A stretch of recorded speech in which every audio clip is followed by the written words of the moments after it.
How do you respond to some who say the perception seems to be that the policy, in their words, not mine, seems to be benign neglect? If I were there with you, you would see me shaking my head. We have a very strong passion for strengthening the partnerships between the United States and African countries. And it's certainly not neglect. I mean, we are working as busily as we ever have. I think that there may be people who are putting that storyline, that fake news out there to try to perhaps put us on the defensive.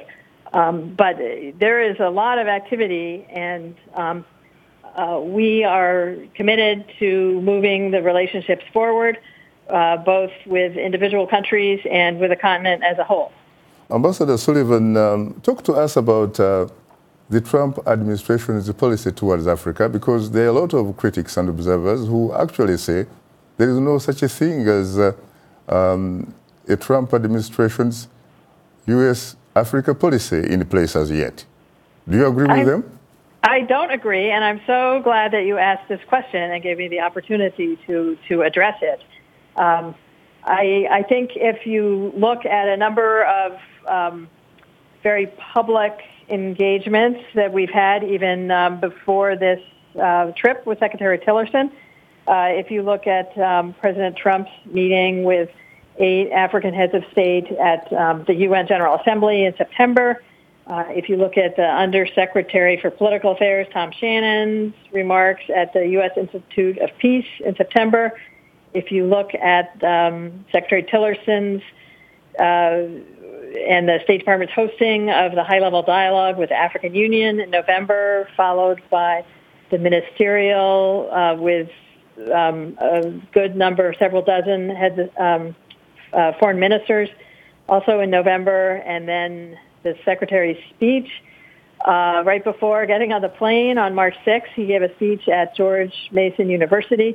So let me summarize it and try to put to rest this idea that there is no Africa policy.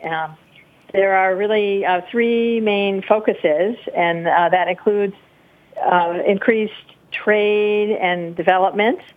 It also includes regional security with a very strong emphasis on counterterrorism. And also it talks about governance and democracy. And I think what the administration would like people to know is that we feel there's a very strong interrelatedness and mutual reinforcement among these 3 areas.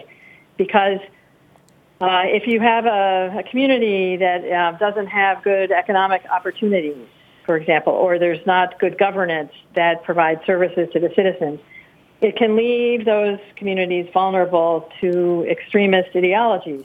And then it leads into having a security problem. So all of these things are related, and we were quite pleased to see that the African Union had selected this year with a focus on the fight against corruption, which feeds into the governance piece. So if there's a nuance here, I think there's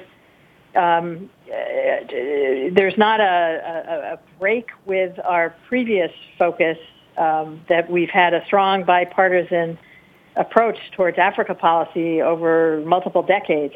But I think the nuance here is an emphasis more on the governance piece than maybe the vaguer emphasis on democracy, which in some cases had been misconstrued to mean, oh, let's just have an election and then we'll check that box.